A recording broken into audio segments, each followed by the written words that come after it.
Satu kali ada seorang guru sekolah dasar, dia tengah mengajar para murid-muridnya. Kemudian dia mengajukan satu pertanyaan kepada anak-anak muridnya. Anak-anak, menurut kalian, siapa Tuhan itu? Lalu satu demi satu, anak-anak murid itu menjawab pertanyaan ibu guru ini tentang siapa Tuhan, sesuai dengan gambaran yang mereka punya masing-masing. Seorang anak yang ayahnya seorang hakim, dia berkata, Tuhan itu seperti hakim, Bu. Karena satu hari dia akan menghakimi seluruh umat manusia. Anak yang lain yang ayahnya seorang dokter, dia berkata, Tuhan itu seperti dokter, Bu. Karena dia sanggup menyembuhkan segala sakit penyakit. Anak yang lain yang ayahnya seorang konglomerat, dia berkata, Tuhan itu seperti konglomerat, Bu. Karena dia sanggup memberikan apa saja kepada setiap orang yang meminta kepadanya. Demikian satu demi satu, anak-anak murid itu menjawab pertanyaan ibu guru ini tentang siapa Tuhan, sesuai dengan gambaran yang mereka punya tentang ayah mereka masing-masing.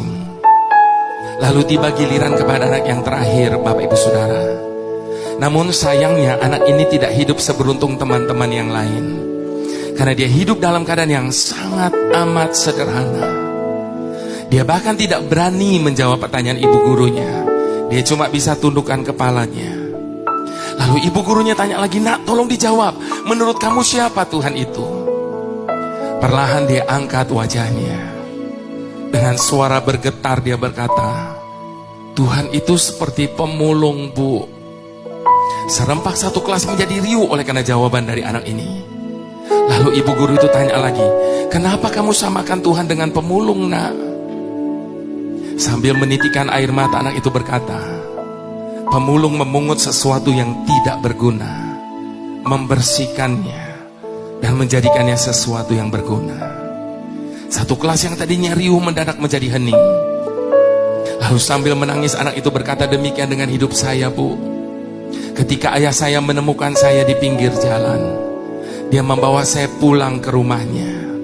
Dia mengasuh saya, dia mendidik saya, sampai saya bisa sekolah di tempat ini. Saya tidak tahu bagaimana hidup saya hari ini kalau waktu itu ayah saya tidak memungut saya dari jalanan. Ibu guru ini menangis, dia peluk anak itu. Satu kelas yang tadinya hening mulai terdengar isak tangis di setiap kursi. Bapak Ibu Saudara, sebagaimana halnya anak ini, demikian juga dengan hidup saya. Saya tidak tahu bagaimana hidup saya hari ini kalau Tuhan tidak memungut saya. Oleh karena